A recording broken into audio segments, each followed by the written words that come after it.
Hello everyone, welcome to the Lungleng show. And today we would like to present Ms. Ruopfüzhano Whiso. And she's the fourth runner-up in the last or lately concluded Miss Universe India 2024. And that is a big achievement, a strong feat that our people have now gone out or exploring out of Nagaland and achieving something that we have never seen before. And we cannot be more prouder. It's going to be a very great time to have a conversation with her to see the kind of beliefs and values that she has in her life. I think we have heard her from other sources, the kind of beliefs and values that she has in life and the challenges and struggles that she has gone through in achieving this. I think, but more than that, we would also like to understand and know more about the person she is. I think that for me, and especially for a show like this, it's more important to know such from that angle rather than, talking about just the pageant itself. And I'm today very interested to dig into such details. And I think she has also won the Miss Kohima title, quite many years ago. Yes. And after that, she also won the first runner-up Miss Nagaland. And she represented Nagaland at the Femina Miss India in 2018. Yeah, thank you for that.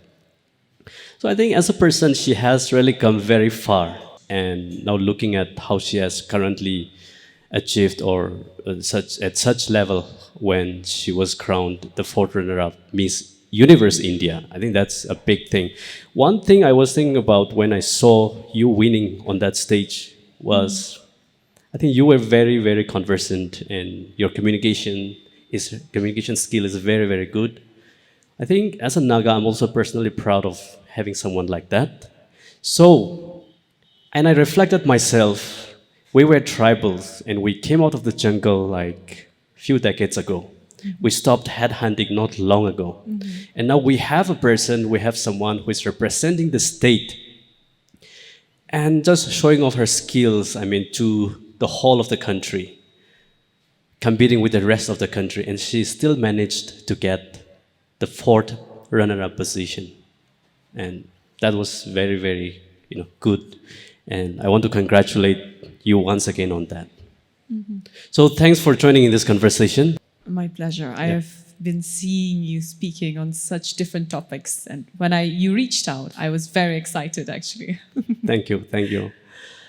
So, in short, how was your, experience from the starting till the time you were crowned the fourth runner-up? In short, how would you like to describe from that journey, like whether it's worth it or how you actually felt it when that happened?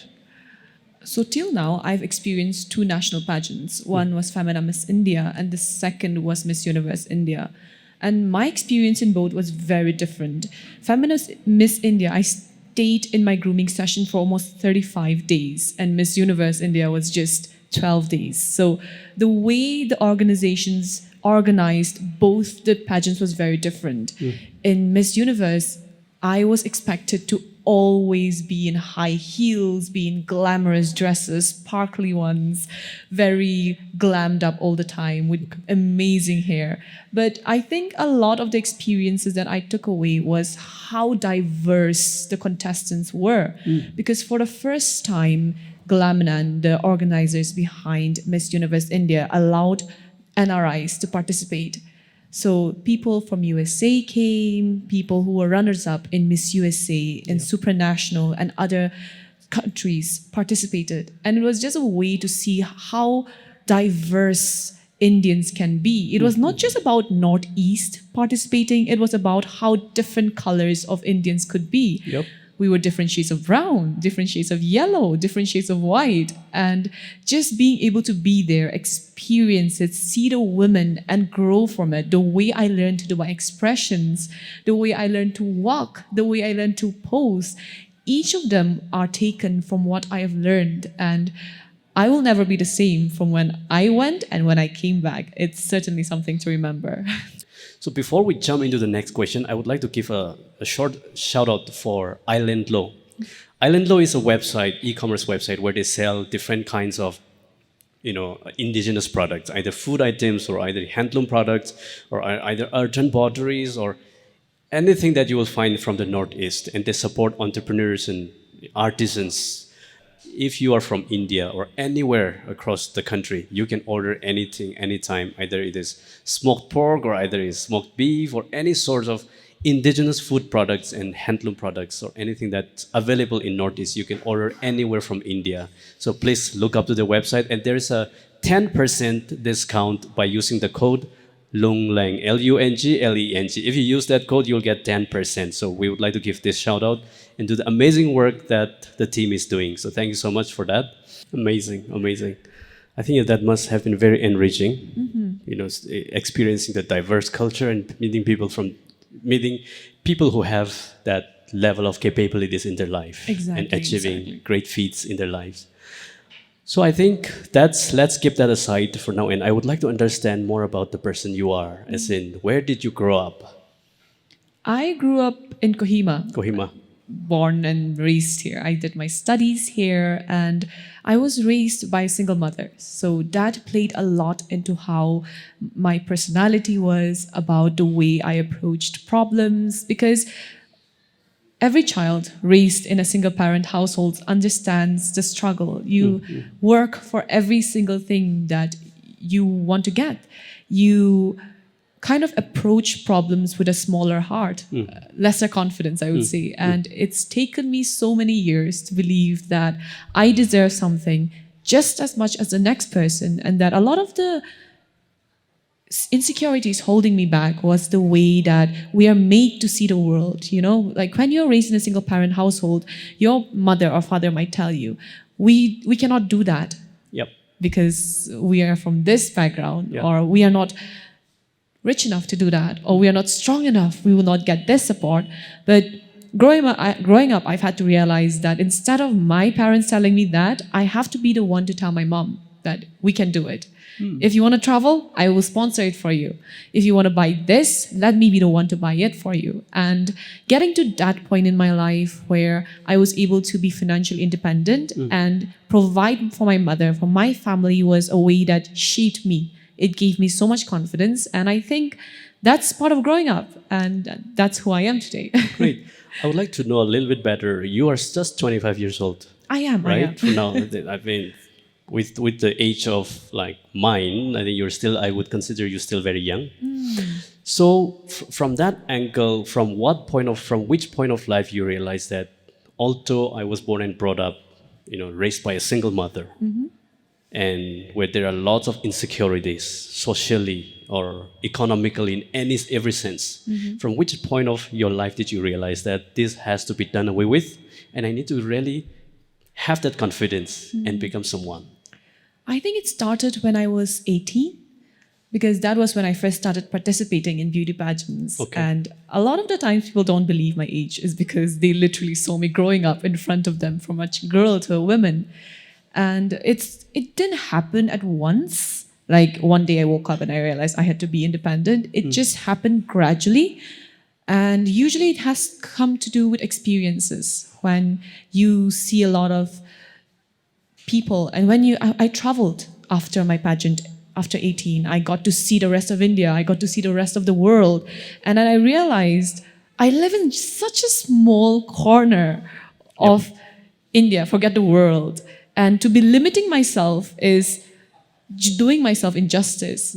And the more I traveled, the more I met people, the more I met independent women, it gave me so much courage that if they can do it, I can do it. And I'm going to give a better life to the ones I love and the people around me. And it was a process. It took years.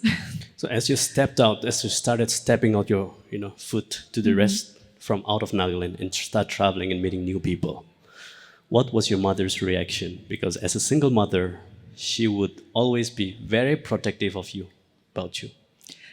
How did she react? I'm the youngest, so of course there is extra protectiveness in that scenario.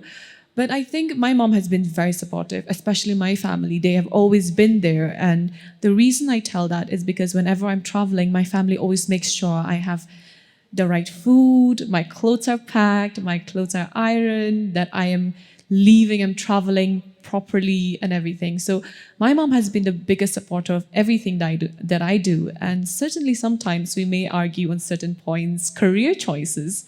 But at the end of the day, she has always told me, you're not going to live life just following one path. If you find joy in doing something, if you find joy in traveling, if you find joy in meeting people, do it. And I think that was what keeps me happy as well, that leaves me traveling. Because without a mother's blessing, I do not think I would be able to do any of this with a light heart.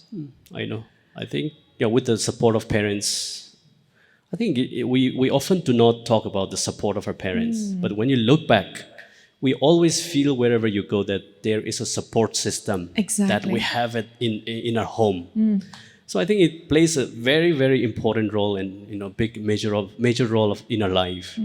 I mean, that's why I think children from a broken family, they struggle a lot when it comes to confidence. Exactly. Are you able to relate to that? I do.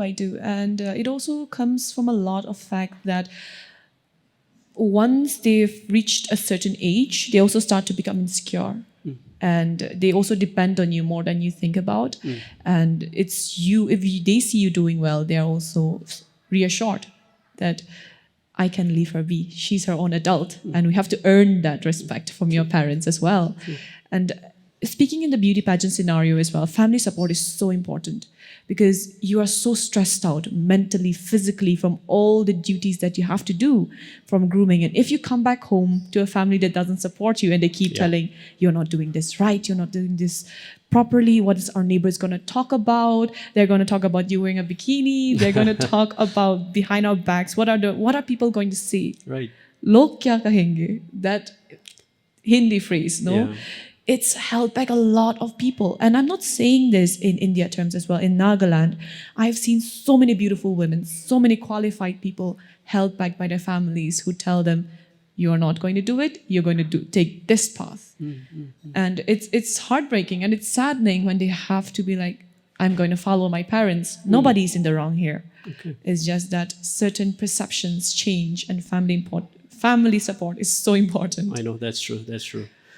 I think and the people do talk about it. And when you post a picture like with wearing bikini example, I think there are people commenting, this is not the right way, this is not, people are not supposed to be like this. But now I want to understand, how do you view modesty of a woman and the kind of like, let's say, I won't say, but exposure of your, in a contest like that, in the process you have to have that kind of a dress code where you have to expose, like, let's say, major part of your body. How would you like to reconcile that with the idea of modesty of a woman?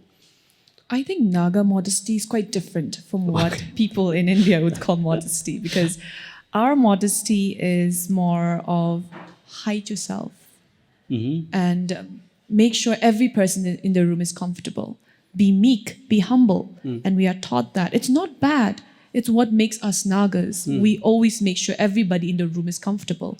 But that comfort sometimes comes at the cost of our own individuality. And for me, when I participated in Miss Universe India, I was aware I would have to wear a bikini. And believe me, I was not comfortable with it. But I understand and accept the fact that I am in this competition, I will have to wear it. It's not something I support, but something that I'm willing and understand to be a part of something I'm working for. But once I started in the competition, that I've come to realize is it's not really about the clothes you wear. It's about the confidence that come out of you. It's about you being comfortable in your skin. And the thing that shocked me most is I was expecting more negative comments when I uploaded my bikini videos and pictures online. I was telling my sister, should I do it? Should I not do it? She was like, you do it. You're never going to be 25 in tip-top condition in a national pageant. Do it. And I did it. And I think rather than us speaking about it, it's more the audience, how they viewed it, because 5% were negative comments, but 90%, 95% of them were supportive ones. They're like, we're loving it, keep doing it. And I think the younger generation, our definition of modesty has changed. We are willing to accept that we are now part of a bigger world and it's time to step out. And it's so encouraging to see that actually. That's true. And the mentality is shaped in such a way that when we see people posting pictures with that kind of dress code. Let's say the Europeans or the Western countries, ladies from Western countries. I mean, we don't pass any judgment on them. Rather, we love watching such movies where they would, for example, like they would come and they would be on the beach and acting and bring out the beautiful stories from the movies. I think we don't seem to judge those people, but when we see our own people wearing the same, I think that's our that's how we become very quick at judging the other person, because like we're so used to, okay, she's our sister, she's just our neighbor, she's from this village, we know them. I think our knowledge about that person and how we grow up, I think and the culture in entirety makes us pass such judgment. So the point is that it's like we are using two-tier system of judgment for different people. But when you look at it as a neutral person, if it is fine for some other people, it's fine for our own sisters also for such a very purposeful event. I think so, but I would argue with you on the fact that the European sense of modesty and Indian sense of modesty is quite different.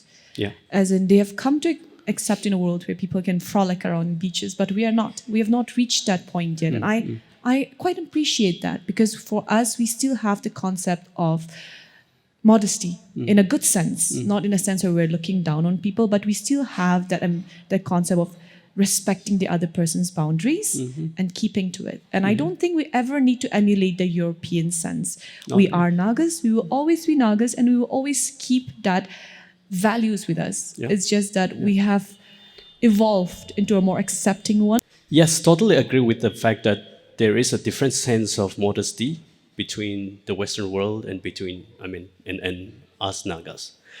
The point is, we tend to become more judgmental when we see that on our own people, like because we have full knowledge of who the person is. So, that's a good way of looking at it. But were you comfortable doing all that? You said you were not comfortable in the beginning, but now as the process had begun, like in the whole process of the Miss Universe contest, how did you feel when it just began? I feel like I would not be as comfortable if I was in a room like this and I was wearing something like that. But when you're on stage, there's a certain level of distance. Yeah. Distance of the stage and the audience, distance between me, the camera, and the viewers online. So for me, it didn't feel very intrusive. Yeah. But I do not think I would ever be able to wear that and be in a personal level with someone else in like a beach setting, for sure. That's true. That's true. I think the environment was created in such a way that you will see all your colleagues doing the same, and people expect to see you that way. So like people's expectation also kind of matter at that point of time. Once everybody's doing the same thing and everybody's like the same clothes, it kind of blends and you stop really overthinking it. Yeah, that's true. That's true. But I think keeping that in mind, we still have some barriers to still really break in order to normalize some good things and differentiate it from the bad things. Doing for a purpose is different rather than doing for something else which is not purposeful. Let's say just walking around with no modesty in life and wearing whatever you want in church, for example, in a family gathering. That's a different sense of modesty, and how you really perform there is totally different. Those things are totally two different things. Of course. Yeah. Every occasion matters. Demands different clothes. Exactly. And judging that is very important. Very true. One thing I would like to really commend you is you have a great communication skill, as I mentioned before. I just wonder, did you grow up in an English-speaking family? Or how did you pick that up? I didn't grow up in an English-speaking family, actually. Okay. My mom doesn't speak a lick of English. My sister and brother, like, bless their heart, there's like 10 years of age difference between us. Okay. And they were in their own worlds and I was in my own. Growing up, I had to be alone. I was bullied. So I used to read tinkles, novels, and just make up stories in my mind. And that's how I got into literature. But generally speaking, like, I'm from Kohima. So Kohima people is very stereotypical of us, but we love English. There's a lot of us who are English professors, who are writers, who are poets, And for me, I used to really look up to my a relative, Whiso. And he was a person who had studied in Harvard. And for me, I wanted to have that level of knowledge and confidence in which he wielded literature, English, the language at his fingertips. And just reading novels and mouthing the words, saying it exactly how it should be, and just researching on Google, that was what gave me joy. And it sounds very boring for some people. But for me, that was how I spent time. And it was also a way for me to get away from a lot of trauma that happened like growing up as a child. So it helped me cope as well. I think reading is a great habit, and for people who love to read, it serves as a form of a therapy. It does. It does. You know, it helps you help a lot of depression or different sorts of, I mean, when you get bored and when you have nothing to do, and when you start reading, it starts speaking to you and starts shaping your mind to such a level where it will start forming its own shape, and you start, picturizing something more meaningful than just sitting alone at home doing nothing. It does. And it makes you relate to people as well, because you're studying about people from different walks of life. Yeah. Someone from the higher tax bracket, someone from a lower one. And it makes you relate to each and every person. You study about their lives, where they're coming from, their struggles, and you become a better person for it. Like, you understand certain aspects, which I don't think life can make us understand sometimes, because we have short lives. Exactly. We have just one life. Exactly. And we're in Kohima. We are. Yeah, you can't understand the perspectives and experiences of people who have gone through so much in Europe, who have gone through so much in Africa. But when you read their books, you start living with them as if you're part of that journey of experience. Exactly. So I think it's very important. I think I personally would like to take up this as a challenge to read more in life. I read, but not to the expectation or not to the goal that I had that I should read that much. I don't think you should set a goal. Just read what you enjoy. Yeah. For me, I'm not really into biographies or romance. What do you read most? I prefer horror, adventure, because in my view, I can never experience that in my everyday life. Okay. I see romance everywhere. I see everyday life. But for me, being able to experience a different world that I cannot is what makes reading interesting for me. Makes sense. So it's something like you are being lifted and put in that place or planet where no one has gone. Exactly. Where your family has not gone, and where your neighbors or society does not provide you that experience. Exactly. That's a very interesting way of looking at why we should read books. Exactly. Yeah. There's too many bad endings in real life. Might as well read a happy ending, no? But I think we do have horror stories happening. I would not want to experience that, even if you give me the choice. Okay, so as you read books, I mean, who do you think is your favorite author from all the readings you have done? Surprisingly, it's not a adventure or horror. It's more Sidney Sheldon. So he has a lot of books. And I think I read one book starting from like 7 o'clock at night, and I finished at 4 o'clock in the morning. Wow. Because it was just that good. It was not about fantasy. It was just about a lawyer's life. But every word had meaning. Every life and every chapter had a connection. And I believe that if someone can write 300, 400 pages of books and make your readers be interested from page 1 till the last page, it's a great person. And I try my best to collect his books. And if I get to meet him, it would be a dream come true. Wow, that's interesting. Now, as you step down in Dimapur, last week, there were a lot of people waiting for you outside and welcoming you. How did you feel when you see people just welcoming you and waiting for you like that? I've always dreamed about a homecoming because I've seen the homecomings for the Philippine queens like Catriona, like Pia. And I do understand that there are certain circumstances, the enthusiasm of the people. You cannot force someone to welcome you. Absolutely. And you also cannot change a society's views all at once for them to start loving pageantry. Because even in Nagaland, we're just picking up on it. We're just slowly getting educated on pageants and how to support. But seeing my mother, my family was one thing, but just seeing my village people, my uncle, my big uncle, seeing him there kind of gave me so much relief, because not a lot of people supported when I initially went to pageants. They were like, you're going on the wrong path of life. But seeing all my village people there, seeing people from my gym, seeing people from my church, and everybody, was a moment for me to realize that we have come a long way. From 2018 to 2024. We've brought that awareness, and to see Nagaland standing before me, welcoming me, was showing me that all the hard work I put into it was worth it. I know. It must be a great feeling It is a great to know feeling. someone there is supporting you and waiting for you. It is. Yeah. And I think I'm aware that I've gotten so much support that any beauty queen before, on whether it's online voting, the people who tuned in to watch the live stream. There were many people who were doing it in groups, in cafes, whether they were sitting alone watching it. And it's an honor that I will never be able to live down. I don't think I will ever have a moment like that.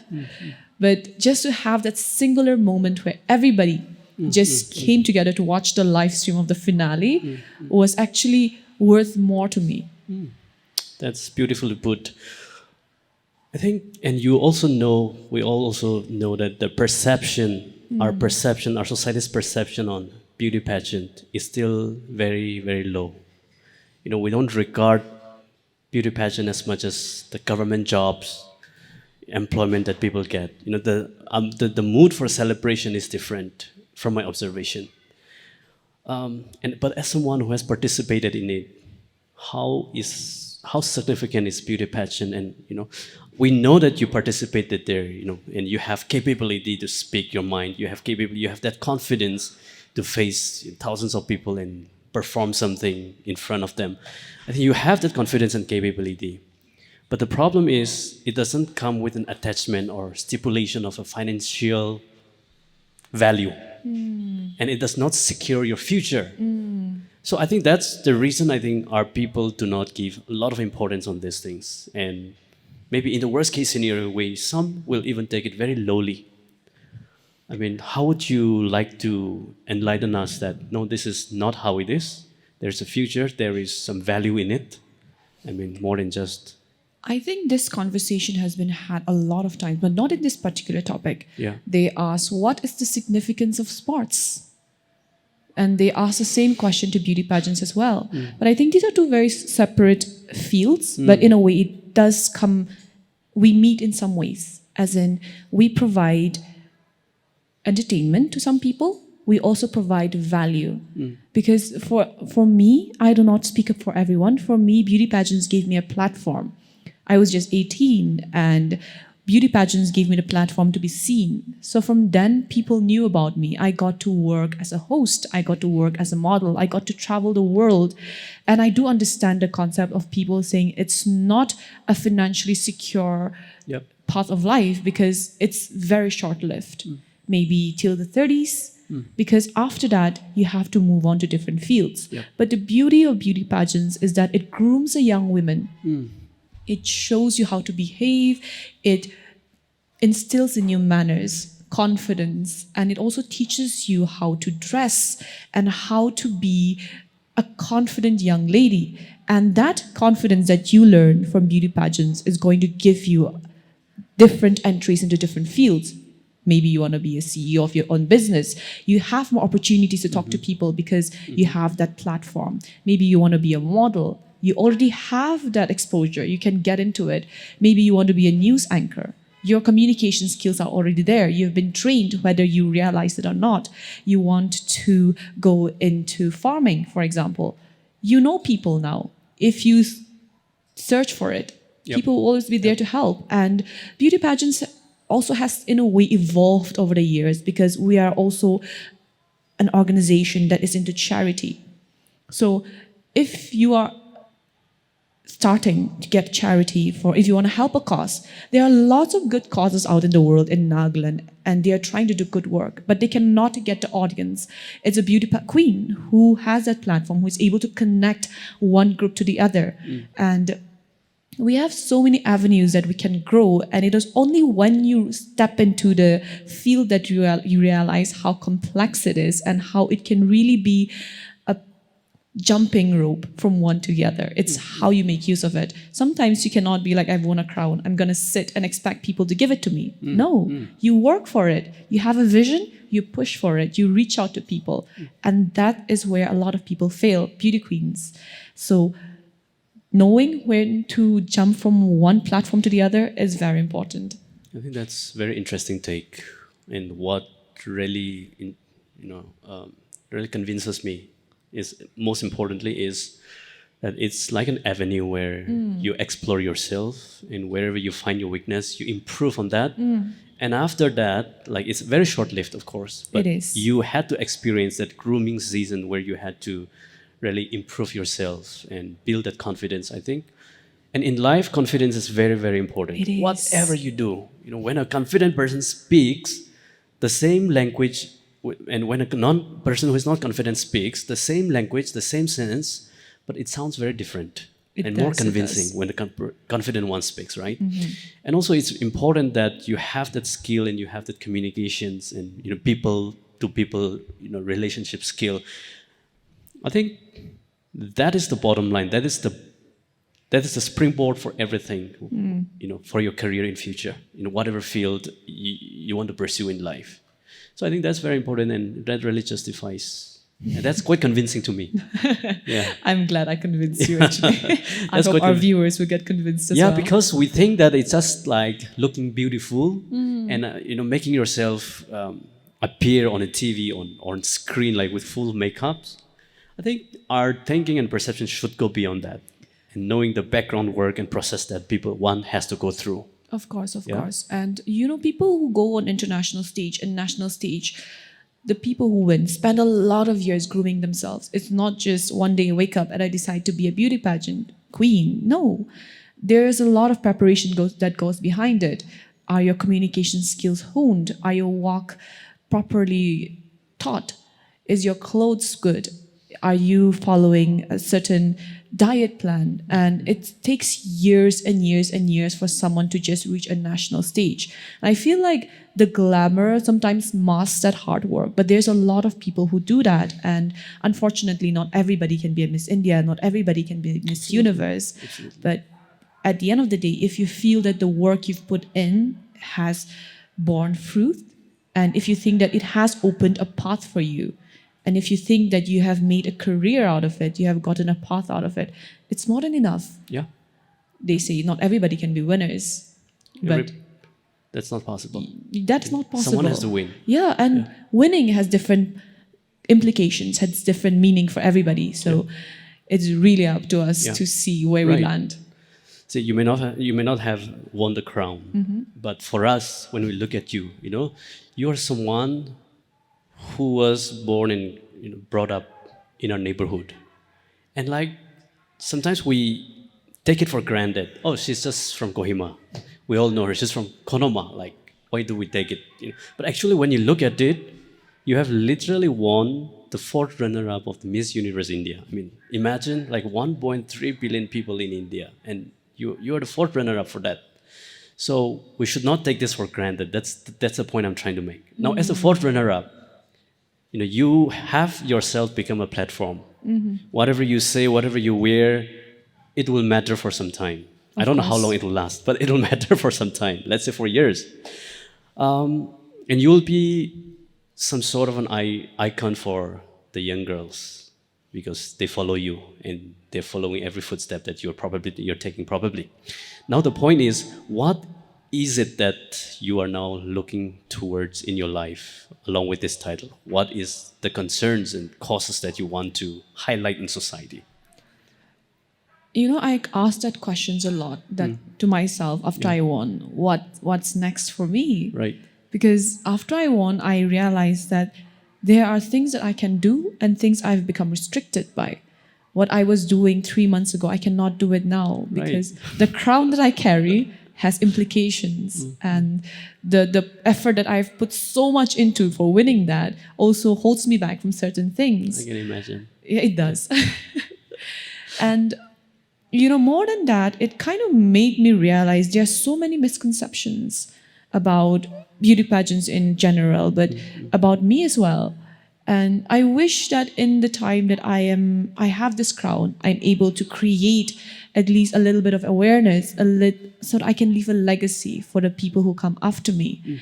That this is how you prepare for a pageant, because I have had 7 years of experience as a beauty queen. Okay. And I believe that the people who come after me should not start from zero. The knowledge that I have gained should still be passed on, so that one day it's not a runner-up that we get, it's Miss Universe crown that we achieve and bring home. It should not cut off from one generation to the other. And I think one of the concerns I had was our society has knowledge, but we are not educated. And I say that in a way that we know beauty pageants exist, we know they wear clothes like this, but we do not know why. We do not know the behind the scenes. We do not know certain implications of, for example, you may be bad-mouthing someone on social media. Is that going to affect how their markings is going to be seen by the organizers? You may support your beauty queen to a national platform, but are you voting for them? Are you following them? Are you commenting? All those small little things also matters. And I wish that in the time that I am reigning, I will be able to at least bring a small change in how the pageant community is also seen in Nagaland.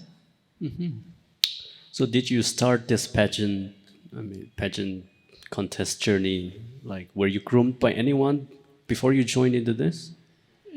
A very fun fact is I was the first ever Miss Kohima that was held after 10 years. Okay. So Miss Kohima was discontinued for a long time, and I was their first Miss Kohima, and it was done by Agato Society. And I just had 1 month to prepare before I was directly sent to Miss Nagaland. And in Miss Nagaland, we got 10 days of grooming that was done by my mentor, Teja Sekose. He's a very good runway coach as well. And right after Miss Nagaland, 3 months later, I was sent to Miss India. So I like to joke that my pageant journey started and ended in 6 months.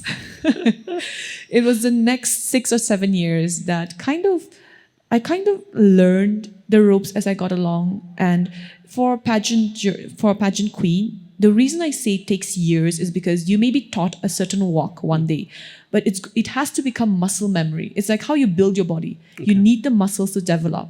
So when you're doing runway walk, you need to do it consistently for a few months. Only then that grace and flow comes out. And it was only after my Miss India journey ended that I started to realize and started to absorb what I had learned in my 3 pageants and started to apply them in my everyday life. So I've had a lot of mentors along the way, like Teja Sekose, Arnish from Guwahati. He was the one who taught me my ramp walk when I was preparing for Miss Universe. I had people like Dr. Tay Senior who taught me communication skills, my professors from Capital College who always guided me on proper way to answer to English and every literature. So it's more the people I met along the way who I indirectly picked up tips and tricks rather than just one defining moment for pageantry. That's a beautiful journey that you have experienced. And it's so interesting that you had to complete that lengthy process in 6 months. Exactly. That's very true. You need to get used to whatever, because you were totally different. I mean, we were so raw. Definitely you were raw before you start getting groomed. And that when you got yourself groomed by someone else, you need to get used to that new life, new way of living, new way of looking at things, and your mindset, even your physical movement and all of that stuff. So before we jump into the next question, I would like to give a short shout out for Island Law. Island Law is a website, e-commerce website, where they sell different kinds of indigenous products, either food items or either handloom products or either urgent potteries or anything that you will find from the Northeast. And they support entrepreneurs and artisans.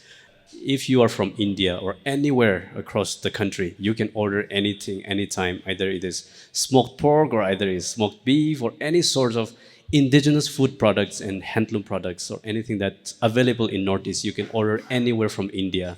So please look up to the website, and there is a 10% discount by using the code Lungleng, Lungleng. If you use that code, you'll get 10%. So we would like to give this shout out and do the amazing work that the team is doing. So thank you so much for that.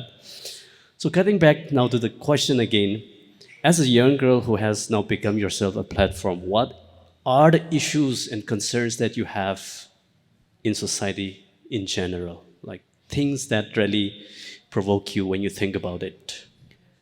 You know, as a beauty queen, I say I cannot change a society. And as many well-known beauty queens have said before, you as a beauty queen cannot bring a change to an entire group of people. But if you can just light a small spark, I think that is more than enough. Because from a spark starts a fire. And one of the reasons why I say that is because I've always had a close connection to family. And when I say that, it means that I want that love to extend into how we treat people. And one of the charities that I do is for giving compassion and understanding to the elderly. And I think the elderly become very lonely as they age. Yeah. They start to require more love, care, and attention. And they're not going to be with us for a long time. And in this very busy world, we are all very busy with our own lives, making sure that our career succeeds, keeping in touch with our friends, and just trying to live and survive. Our elderly also get left behind. And they say the young are the future, but the elderly are the ones who pass on the wisdom. So regardless of whether you are able to help other elderlies, I really wish that every one of us could, at least look back and take care of the people that we have at home. And if you can, it would be always nice to reach out to the elderly homes in our localities, reach out to them in any way we can to help out, because they need a lot of assistance in having specialized food prepared for them, in the medications that they have, the hospital expenses, the facilities that they need to function or walk around their house. And I think all of that requires a lot of expenses. And if we as a community who are known for being very tight-knit are not able to take care of our elderly, the people who have been before us, we fail. So it's always nice to have that in mind. Well, I think this is an issue which we hardly talk about because we just leave our elders the way we want them to live. I think that we don't have a specialized or, let's say, very focused care center or some sort of a care framework for our elderly. We know that, and it's very difficult. I think as children also it gets more difficult because we live a, like you said, very busy life. Sometimes most of the children will not live in hometown. They will be out of the hometown and hardly in touch with them, not knowing like what's going on in their lives, whether they have eaten well, whether they sleep well. I think that's a big concern as well. I mean, for me personally also, I think a lot about that sometimes. Of course. And you can't blame anybody in particular. It's just life just happens. It just happens that way, And you cannot just neglect your career as well. Of course, suppose you choose a certain career that is based in Delhi, and you have to get used to keeping your mom away from you. I mean, or you going away from your mom. I mean, it's just part of life in a way that you have to move on because the world has become so fast-paced. If you do not do it right at this second, the world will leave you behind. True. And even we Nagas, who have always been leisurely, we're slowly starting to get into that rat race. Yeah. It's inevitable. Right. But something sad that we have to leave it behind. I think we need more discussions on this, like how to really go about this. And I think no Naga family would like to put or admit your parents into a to an elderly home care. There are many circumstances that leads to that, but you cannot blame anybody for doing that as well. Of course, time will come when we will normalize that as well, because people will get busy. As we start living in a world where we need to really run after our own career, our own goals in life, I think. But whoever does that now, everyone will condemn that, and people would not appreciate it because we have not come to that stage where we can keep our parents in a nursing home. Of course. Right? But that's saddening, in fact. I mean, it's not all bad because if you put them in a proper home, they will be taken care of. They will be assisted with proper medication, someone who will always be there to check. And if we can do that, it would be amazing. But we have not reached that level, as you Right. said. We're going to get there eventually. We're going to get there someday, very soon. We will. So we are will. you a traditional, kind of a person, or are you highly independent and more feministic? How do you describe yourself as we talk about family? I like to think that I'm more traditional because the Okay. way I was raised and the way my mom taught me was also on similar grounds. But as I explore the world more, I've come to realize that it's more just about you being true to yourself. Yep. Of course, as a woman, I also identify as a feminist, but feminism means different things to different people. Yep. It means lifting everybody around you, whether you're a man, woman. It's just being on equal ground so that none of us have to start on point zero. That we're all, if you're starting from point 10, I'm also starting from point 10. And it's more about respecting each other's opinions. Yep. And not just having your gender be a reason for you to be disqualified for certain things. And the funny thing is, gender is important in a way that women do better in modeling, and women beauty pageants are more supported. Of course. And in sports, the men category gets more views, they get more sponsorship. Both of these are very gender tilted. Yes, that's true. That's true. And it also depends on who the viewer is. The modeling industry has a lot of women viewers. The sports industry has a lot of men viewers. So that's why it's tilted. And you cannot blame each category for what it has become. But feminism is also, in a way, you have to understand, and not in a way that you're putting down a man to make yourself higher or taller. So I say I'm a half feminist. Okay. Mild one. Yeah, mild one. I like to stay in the safe, neutral categories. It's how I was raised as a beauty queen eventually. But yeah, that's what it is. Just pick and choose what you think suits me most. Yeah. I think everybody should work towards the welfare and benefits of both the genders. Now, in some countries or some society, we can't say two genders anymore. Like, you have to be very careful of. You have but to be. that doesn't mean we approve that. But at least in our society, we can safely say the two genders we have to give equal importance when Of it comes to course. decision making. And as a Christian as well, we are also restricted by the lessons that we are taught, by the scriptures and everything that we are taught. So it's a very, very long discussion if we have to get into I it. know that's yeah. So, do you believe in God? I do. As a Christian, you say. As a Christian, do you? Rather than as a Christian, I believe that everybody needs something to believe in. That whatever you do in this life, there's a consequence, Yep. that there is a life after death.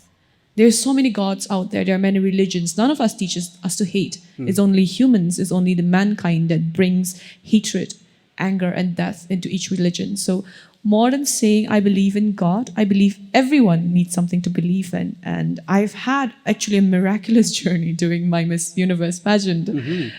I had my mother who kept fasting for me. People who didn't know me prayed for me. Okay. And I can't say I'm a very religious person, like initially, but I do believe that I have a relationship with God. That's important. Yeah, that's important. You need something to believe in. True. I think, I personally would not care about whether a person is religious or not religious. It's about whether you imbibe or you live your life according to the values of that Exactly. text or that person who teaches about all these good things. Like, Jesus teaches literally all these values that we have, Of course. as a human being. So that matters. It's not about like which denomination you go to, which church you go to, how often you go to. It's good to go often. Just that it's not all about that. Of course. It's all about whether you're living that life out. Exactly. Are you helping your neighbor? Are you being kind? Are you doing the right thing? Are you lying? Are you not? Those are very simple, but we forget that a lot of times in our urge to be seen as the The religious. better person. Exactly. Yeah, exactly. And funnily enough, I'm Catholic. Oh, are you? I am. Okay. So my full Very name, rare. Yeah. my full name is supposed to be Ruopfüzhano Whiso. Okay. Middle name is Rosemary, but my name could not fit into my birth certificate, I know. so they had to cut out the Rosemary. Or else, a lot of people are shocked when I say I'm Catholic. Right, because like Catholic people who follow Catholic denomination, their first name would be either Bible name or English name. Exactly. So and that's something I found out, recently from Nagaland. Nagaland, it's like that. You can easily make out that person is Catholic by their names. Quite interesting, quite interesting. And now, as you move on from here, you're 25 years old. We just open to the public, which you talk about it very openly, and that's totally okay. That's totally fine. Our society has that kind of a clock where you have to achieve everything as a woman. You have to settle everything as a woman in life before 30 years of age, for example. Like, how are you viewing that for yourself personally? Funnily enough, rather than society, my mom has always been the one telling me, you achieve whatever you want, just do not get married early. Oh, really? Yeah, exactly. My mother is always, because as a youngest, I feel like she wants me to stay at home more with her. There might be selfish intentions behind it as well. But she has always been the one to tell me, get educated, get a job for yourself, make sure you're financially independent before you ever think about marriage. Because a relationship should always be equal. And that's what a relationship is about, to be dependent and to trust each other as friends. And that was what I was taught. And that is what I wish to do now. But generally what I've seen is I have a lot of friends who are already getting married now, and it makes me think, am I falling behind? I see a lot of people getting engaged as well. But rather than that, as a lot of wise men have said, we all have our own time. Absolutely. No need to rush. When you rush, you make the wrong decisions. Exactly. My success age came at 25. Someone's success age is at 19, because our Miss Universe India is 19 years old. Whoa. And she is already in that platform. Right. Does that mean that she achieved success earlier than me? No, her time was there and she achieved. Someone's success age is 16, someone is at 30, 35. Totally. And for our generation, I feel like we're getting married more later on in life. We're taking our time to get to know people. We're taking time to settle in our careers. And I love that about us. It's something that I really love to see, people just pursuing their careers, and it's fine. It's fine to be selfish. Yeah, I mean, definitely. While trying to help others, sometimes we fail ourselves, and it gets worse. And we're not able to help later on. We're not able to help people later on. So I think selfish in a sense. Let's just help ourselves first, so that we're able to help people later on. That's the modern logo, Yeah. There has to be a me before you can help others. Exactly. Now, what do you plan to do for your career? Like we talked about a lot about this, with this Miss Beauty pageant and so on. These things are just very short-lived. And how do you view your life from here on? That what is the thing that you're going to do so that you are able to survive on your own as a career, to something to subsist on?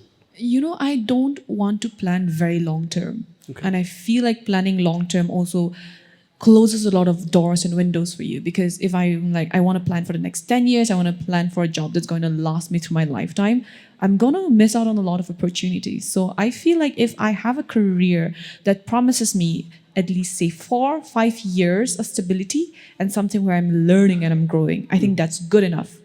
For me, that is good, because I would actually be bored doing something over and over again for the rest of my life. True. And I've become a very curious person by now. I actually want to go to places. Maybe my mind will change when I'm like 30, 35, when I want to settle down. But right now, I want to try a lot of avenues. I want to try different things that I have not yet done. Maybe modeling, maybe acting, maybe commercials, maybe different things. And the world is open to you. Yeah. And it's beautiful. Absolutely. Take the opportunity while you're still young. It is. Once you pass 30, life's going to be different. I do not know. I would take your word on it. I think some of us who have crossed 30 will say the same thing. Life becomes different. Maybe you want to be settled down. Maybe you want a slower life. I think the responsibility gets huge, bigger and bigger in life. That also makes sense. Yeah. And you lose interest in many, many things. Does it? I think I feel that. You need to be razor focused once you cross 30. But before 30, explore many, many new things and choose what you like to do. You know, in a way, I've met people who are like 50, 60, and for them, age never mattered to them. They were always in leather jackets. They were riding their bikes. And I'm like, I want to be you when I grow old. For me, age shouldn't matter. Even if I'm 45, I should still feel like I'm in my 20s. I'm still doing that. And I hope that I still have that enthusiasm for life when I'm at that age, because I do not know. Time will tell. Time will tell. But age definitely should not be a reason for you to rush. It should not be a reason for you to be like, now I'm 30, I need to settle down, now I need to do something more concrete. It should be about you growing as a person. And that's the beauty of life. That's the beauty of modernity. You get to choose. You get to. But as you age, the body also changes. So sometimes age is just a number, but still your body cannot respond to things anymore. You're being realistic right now. I'm just being realistic. And also, yeah, so are you also being pressured by society to become a government job holder? I mean, are you getting such pressure in, not directly, but with the environment that we have? Do you feel the pressure yourself? Forget society. It was my mother. And you know, the funniest thing is sometimes when we're praying, my mother would be like, open her heart so that she accepts the possibility of a government job. I used to open my eyes and look at her like, is this what we're praying about? But yeah, every parent wants you to be in a government job. And I understand, because there's stability. One day, if I'm sick and unable to get up, I will not be able to do anything that I'm doing now. But a government job ensures me that stability. And as a parent, I might want to do the same thing to my children. And one day, you never know. As you said, if I hit 30, I might just settle down like that. But till now, I think I've started to develop like a steel skin. For the last 7 years, I've had a lot of people tell me, you cannot do this, you cannot do that, you're this, you're with this person, you are here because you depended on that particular reason to get there. And I've learned to tune out the criticism and the hate. And I believe that right now, I need to tune out the good and the bad and just focus on what I need to do rather than what people expect of me. That'll be wonderful. And do you imagine any specific type of a government job if you were to, take it? Like, you know, the most best one? Teaching? Being a professor. Yeah, that would be like two things in one spot. But you never know. It's very difficult to get a government job. I really do give my hats off to everybody who gets it, getting into competitive exams, spending 3-4 years just putting your heart and soul into it. It's not easy. I've just researched a little bit because my mom was really wanting me to do it. And it's certainly not. I've met people and they stopped social lives, everything. They're just honed into that moment. UPSC is harder, much harder. And of course, I respect people who can do it. Yeah. I think different people have different capabilities in their life. So that also matters. For someone, let's say, who has been successful in competitive exams, they cannot imagine doing the work that you're doing. So I think we have to value what we can do and be excellent in what you can do, rather than being towed away by the doing the line of what people want you to do. It's very important to Of course. Everybody is put here for a purpose. Yeah, we're all made to do for different things. Absolutely. We cannot fit into one mold. Absolutely, never. And I cannot imagine you sitting in an office like doing a clerical work, printing papers, and you might just see me doing that. You never know. But no one should do that who has capability to do more, better things than doing that. I'm not saying it's bad things, but like something you have to use your full potential.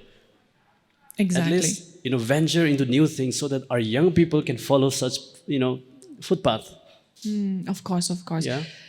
Explore everything that the world has to offer you. Exactly. Before we get old and before the age comes into our life. And that was also what I wanted to do when I went to Miss Universe, because you have to remember, it's almost been 7 years since I was in the pageant. I was like, I'm retired.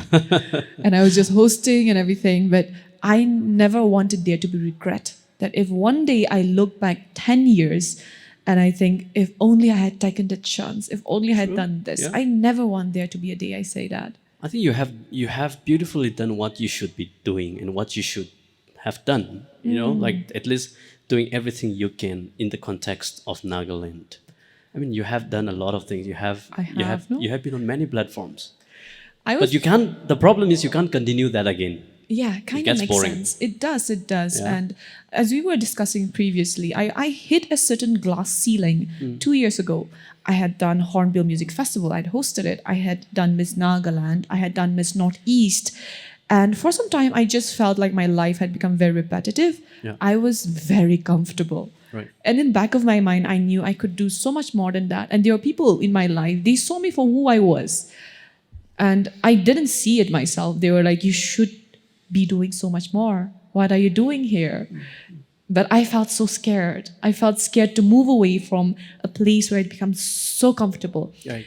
Nagaland knew me. I knew Nagaland. The people knew me. And that was what kind of made me scared to move out. If I ever went somewhere else, I would have to start from zero. Right. And that fear kept me here for a long time. Yeah. But I believe that at the end of the day, if you are comfortable, it's always going to be still water. You're never going to grow. And we have to start from somewhere, no? I think the fastest way to become successful is getting out of our comfort zone and take up the challenge. For example, you are in Nagaland, and suppose you move to New York. Nobody knows you. Nobody cares about you. But that's also the beauty of it. There's a beauty of it. But my point is, imagine you start making yourself known to people.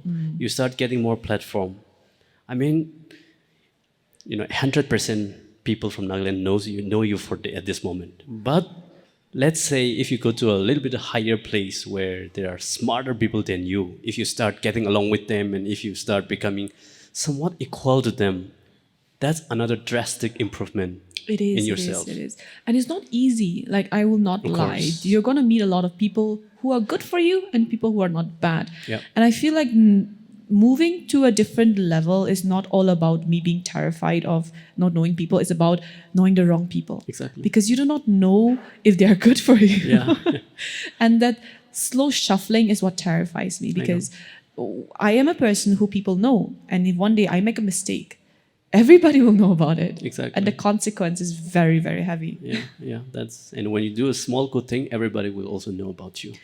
Rather than that, I believe that we as a society celebrate the wrongs more than the rights. Of course. There are people who are doing so many good things. We don't talk about it. Yeah. When someone does a wrong thing, we go hit that person till they are down.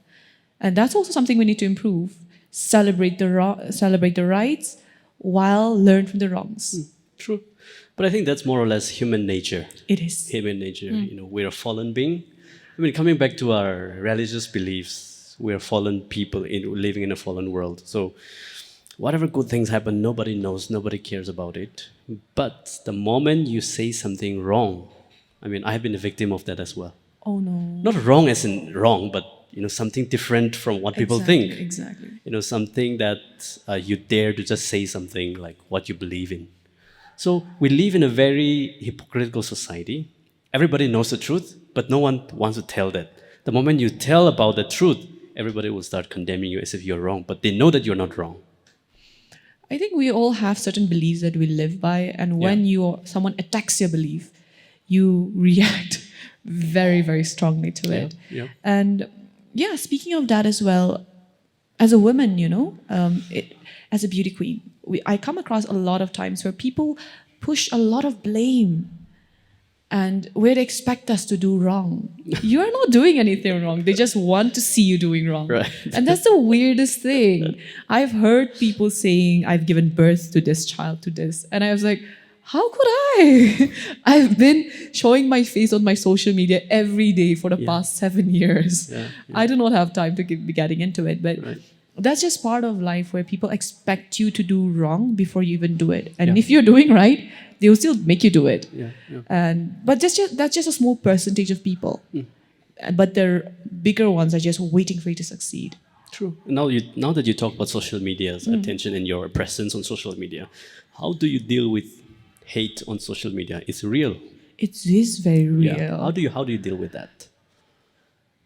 I do not. They have to write the comment, I have to write to delete. Let's just leave it at that.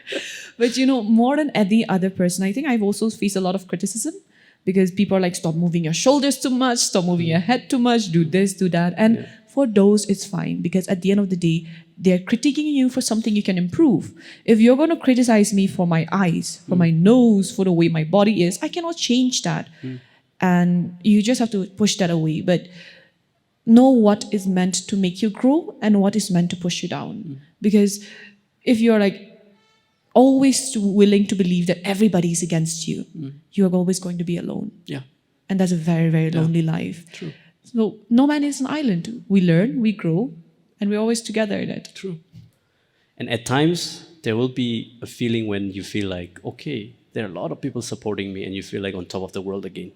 So when you start depending your opinion and depending your feeling and how you feel about yourself on what people say, then you will be happy one day, you'll be sad one day, it will go on like that. Exactly. So you have to set a certain standard where how you want to deal with all of this. Of course. And you know, if there are 10 people commenting good things about you and there's one person commenting a bad thing about you, you're going to notice that first. Yeah. And it's going to stay with you throughout the night. It's going to keep replaying in your mind over and over and over again. Right. But at the end of the day, you learn to filter it out. Yeah. I've actually developed like short-term memory loss. Where I see comments and I forget about them, like let it be. Yeah. I mean, you know, this is a process of being on social media. You know, when you're followed or subscribed by a lot of people, you get the good and the bad. Of course. But just along the way, you learn how to really get rid of the, you know, negative vibes. And it doesn't matter to me anymore. Like, you stop reading comments. although even when I read, you know, I just feel funny reading those comments, you know, like, because, you know, I think because the best thing is I know what I'm doing and I know what I'm dealing with. But when they give a good and constructive criticism, I embrace that, like, with all my heart and try to improve on that. Exactly. That should be what we do. And that's what a lot of young people sometimes forget. We are so dependent on social media, like we base our entire lives around it. Exactly. And it should not be. It should not. It should just be like 30 to 40% of it. Like, do not show everybody the world of who you are. Exactly. Keep certain things for yourself. Exactly. What you see on social media is just like 20, 30% of myself. Exactly. My family knows me for something different. My friends know me for something different. And that should always be the case. Right, right. I think in my case as well, nobody knows about who I am actually, you know. They think that I'm just this YouTube show host, but this is like 10% of what I'm doing in my life. So the takeaway is that don't bang your life depending on what's happening on social media. Just live your life in the way you want to and let social media serve you a purpose for you. Exactly. Right? You shouldn't let other people dictate how you live your life. Exactly. Live however you see fit. Yeah. So it's been a very enriching conversation. I did not want this to be an interview kind of a format, but just having a conversation with the fourth runner-up Miss Universe India 2024. It's a privilege. It has and I been thank a you for wonderful coming on time. our show. You know, do you have any last message, keeping in mind your win in this Miss Universe India, as well as keeping in mind the people of Nagaland where you come from? I had an interview with a certain news network right after I won, and they asked me, is there something you want to say to Nagaland? And something came into my heart, because when I was on stage on the finale night, I didn't know many people watching on the live stream, but something felt different that night, you know. And looking back on it, I truly felt the prayers, the people who were on the live stream. And I like to say I walked with Nagaland on the night I won. And for that, thank you. You may not know me. I may have never met you and never talked to you. But this Miss Universe India platform connected us. It brought me to you and you to me. Thank you so much for the prayers, for supporting me, for believing me. And I hope that I can get to meet you at least once and say thank you. Until then, I wish you all the best in whatever career or plans that you pursue in your future. Thank you so much. It's been a wonderful time talking with you. Same here. Thank you so much. Thank you.